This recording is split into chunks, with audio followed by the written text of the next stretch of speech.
Hello दोस्तों, तो यहाँ पे हमें एपिसोड के शुरुआत में दोबारा से लाइट के हाई स्कूल के इंग्लिश क्लास का सीन दिखाया जाता है और यहाँ पे टीचर उसे एक सेंटेंस को जापानीज में कन्वर्ट करने के लिए कहता है और लाइट हमेशा की तरह उस सेंटेंस को ट्रांसलेट कर देता है। वहाँ पे ryuk भी होता है और ryuk के साथ जब वो होता है तो ryuk कंटिन्यूसली लाइट से बात कर रहा होता है, लेकिन लाइट कहता है कि भले ही तुम्हारी आवाज कोई और नहीं सुन सकता लेकिन मेरी आवाज तो सुन सकता है ना, तो शांत रहो। यहाँ पे एक लड़का लाइट से बात करने की कोशिश करता है लेकिन लाइट कहता है कि मैं अभी बिजी हूँ। तो ryuk कहता है कि क्या बिजी, क्या तुम तो हमेशा की तरह अपने कमरे में जाके वही डेथ नोट यूज करोगे ना, ऐसा तो कुछ इम्पोर्टेंट नहीं है। तो लाइट कहता है हाँ इम्पोर्टेंट तो है। तो जब लाइट घर पे आता है तो यहाँ पे वो फिर से डेथ नोट में क्रिमिनल के नाम लिखना शुरू कर देता है जो भी न्यूज ब्रॉडकास्ट में दिखाए जाते हैं। यहाँ पे ryuk कहता है कि इतनी मेहनत क्यों कर रहे हो। तो यहाँ पे लाइट ryuk को बताता है कि स्कूल से आने के बाद क्रैम स्कूल से पहले उसके पास सिर्फ यही टाइम होता है डेथ नोट में नाम लिखने के लिए। साथ ही साथ उसको अपनी स्कूल की परफॉर्मेंस भी ठीक रखनी है, तो उसको बराबर पढ़ाई भी करनी होगी। उसको नींद की भी उतनी ही जरूरत है,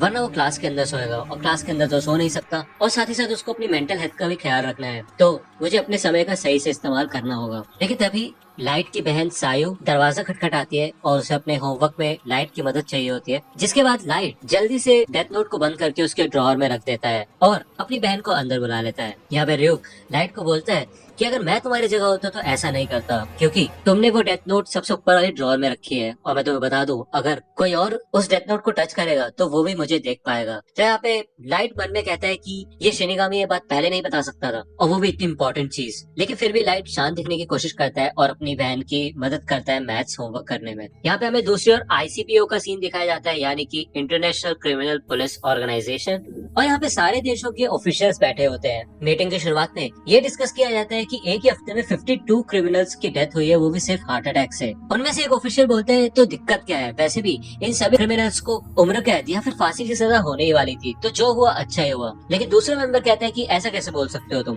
भले ही ऐसा होना था लेकिन इतने सारे लोगों को एक साथ मारना तो मर्डर ही हुआ। तो यहाँ पे इन सब लोगों के बीच में बहस हो जाती है। कुछ लोग कह रहे होते हैं कि ये सिर्फ एक इत्तेफाक है और दूसरी ओर लोग कहते हैं कि इत्तेफाक कैसे हो सकता है जब इतने सारे क्रिमिनल्स अलग अलग जगह मौजूद है फिर भी उनको एक साथ हार्ट अटैक आ जाए, ऐसा कैसे हो सकता है। यहाँ पे इनकी बहस बढ़ती ही जाती है, लेकिन तभी उनकी मीटिंग का हेड सबको शांत कर देता है और बोलता है कि इस हिसाब से इंटरपोल के पास एल को बुलाने के अलावा और कोई चारा नहीं है। ये सुनते ही सारे लोग शांत हो जाते हैं और अपने आसपास के लोगों से बात करने लग जाते हैं। तो मात्सुरा चीफ से पूछता है कि एल का क्या मतलब है। तो वो चीफ बताता है कि एल एक ऐसे डिटेक्टिव है जिसका असली नाम और आइडेंटिटी किसी को भी नहीं पता। इंसानियत के आज तक के जितने भी मुश्किल से मुश्किल केस है उनको एल ने ही सुलझाया है और वो ICPO का ट्रम्प कार्ड है, और जितने भी केस ICPO ने एल को दिए है वो सारे उसने सॉल्व करके दिखाया है। लेकिन तभी उनमें से एक मेंबर बोलता है कि हम एल को कांटेक्ट कैसे करेंगे अगर हमें उससे केस सुलझाना है तो। और वैसे भी हमने सुना है कि वो बहुत घमंडी है और वो सिर्फ उन्हीं केसेस पे काम करता है जिनमें उसका इंटरेस्ट होता है। लेकिन उस मेंबर के इस सवाल का जवाब उसे उसी समय एक